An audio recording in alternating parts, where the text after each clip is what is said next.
My email inbox is a mess.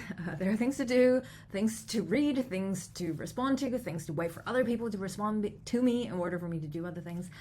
And so I dropped the ball quite a few times, to be honest, and I tried different task managers within G Suite or outside, and they never worked until I found Inbox Zero. I use a slightly tweaked version of Inbox Zero and really helped me manage all my tasks. So I want to show you what Inbox Zero is, the tweaks I make to mine, and how you can use it to finally clean up this mess. If we break down email, there are three elements that make it so messy. The first one is action, right? There are so many actions we can do with one email. We can read it, reply to it, do some action off of email in real life. We can wait for other people to respond, etc., etc. So how do we create a system where we can mark what we need to do for each email that comes in? Second is the element of time, right? Some emails are quick to respond to, while others you might have to wait for other people. You might have to do a task that goes over days, weeks, if not months. And so how do we sort our emails so we can asynchronously deal with all these? Number three is context switching. Because there's so many different types of tasks and they require us to stay in email, go out of email, check out different things, maybe even talk to people. Every time we switch the actions that we do, our brain needs time to adjust to the new task. So we lose time and our productivity goes down every time we change a task. So how do we make sure that we batch tasks together so that we avoid distractions and reduce the amount of context switching we have to do while in email? So what's the solution? We're going to again use 3 steps, right, to match the action time and context switching. The first one is labels, and this is how we are going to sort our email by action. Let me show you how it works. Come to settings here and see all settings. Then under labels here, we want to scroll down to the end and create new labels. So I'm going to do 2 very simple ones. One action is to do. Of course, these are our tasks. The second one we are going to add is read through. So these are newsletter type information-based emails that we want to make sure we take the time to read. Then the third example is wait. So this is when we have an email, but we're waiting for someone else to respond before we can do our own part. So in this sense, we have 3 labels, 3 actions we apply to our emails. Once you've set up your labels, the next thing we want to do is to be able to see visibly which emails belong to which action. So what we do is come to inbox and use multiple inboxes. Now, it doesn't mean connecting multiple emails to your inbox, but rather within the email, if you come to inbox type and select multiple inboxes, it means in the same pane, you can see multiple, almost like folders for your labels. So what we do is under multiple inbox selection, we enter the search query label to do, label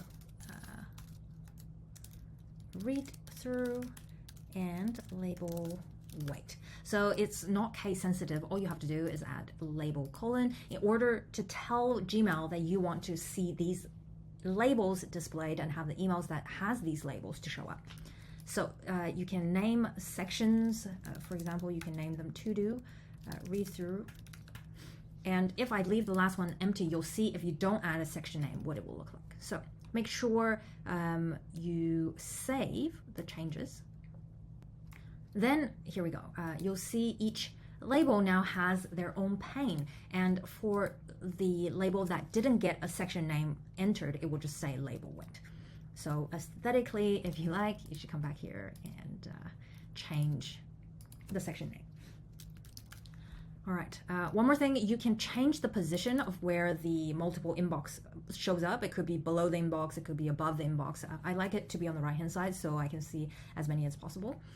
And then let's come back to our inbox. Now that we have our structure set up, we can start to sort our emails. And of course, you can do it manually by clicking into an email, come up here for labels, right? Choose the label you want, and it will give you the labels. Or you can use shortcuts. So if you like to use shortcuts, what you need to do is press Shift plus question mark, and this keyboard shortcuts will show up. And because by default, this shortcut is disabled, you want to press Enable in order to be able to use all of these keyboard shortcuts. So let's press Enable. And now let's see what we can do here. The first shortcut is just the letter V. This brings up Move To, and we can move each email to any labels that we want. For example, if I want this to be read through, when you come back to the pane, you'll see this email now is highlighted under read through. Let's try another one. Let's say this one we want to move to to do. So we go V, to do, click enter, and now on our home pane, we'll see that, okay, this email is to do and this one is read through. So in that way, you can just use V and type in the first few letters of your label and the email will get sorted directly. Now you'll notice that by default, each email after they are sorted, you come back to the main inbox view. But if, let's say you want to deal with multiple emails and sort through them at the same time in order to increase productivity, then what you want to do is come to settings here, click see all settings, come to general and click on advanced to enable auto advance. This means that every time you finish an email, it will automatically go to the next email. So make sure you save changes. And now if we click on an email and we sort it, it will immediately move on to the next email that exists. So what's the benefit of this? Now you can batch tasks, right? Instead of every time you come into your email and before you know it, you're sucked into the world of all the demands people have sent you. Now you can control what you do, right? You sorted all your emails and you can block out time to just focus on to-dos or just focus on read-throughs. And you'll have an overall view of where things are at, right? So for emails that are underweight, you know, okay, this one, I'm still waiting for this person to respond because once the email comes back into my main inbox, I will be able to filter it again and put it, instead of wait, and put it into to do.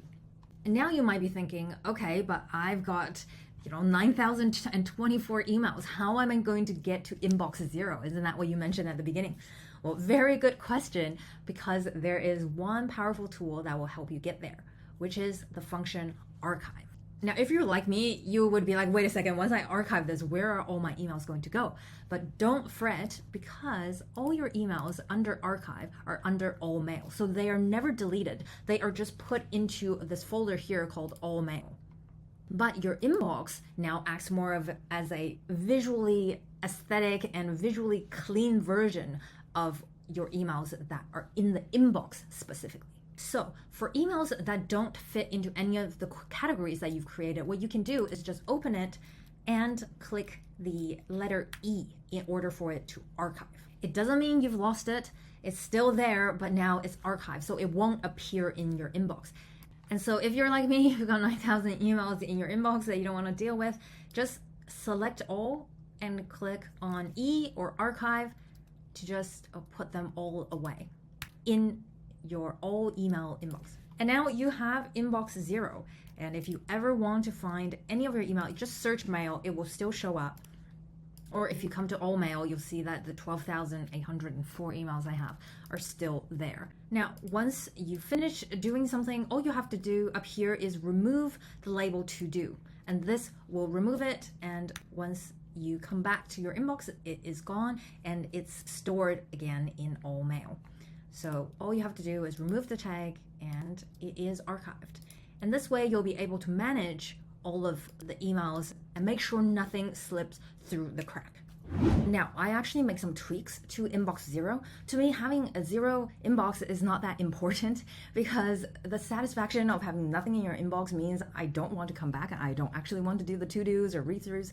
And so what I do is to leave the urgent to-dos in my inbox and not sort them into any labels. And the reason is twofold. The first one is that it's very difficult to remember that you have urgent to-dos if there's nothing in your inbox. And of course, you can create a label and you can add one of these to make sure that you have a folder just for it. But the problem is on your mobile, it actually only shows the inbox. And so when you're scrolling through your phone, and if you use both desktop and your mobile, then you'll realize that it's very difficult to remember you have urgent to-dos. The next tweak I do is I actually send emails to myself for tasks. So as you probably know, for task management, you want to have all tasks in one place. And so some tasks might not come from emails, but because I organize all my tasks in my email, I'll send myself an email.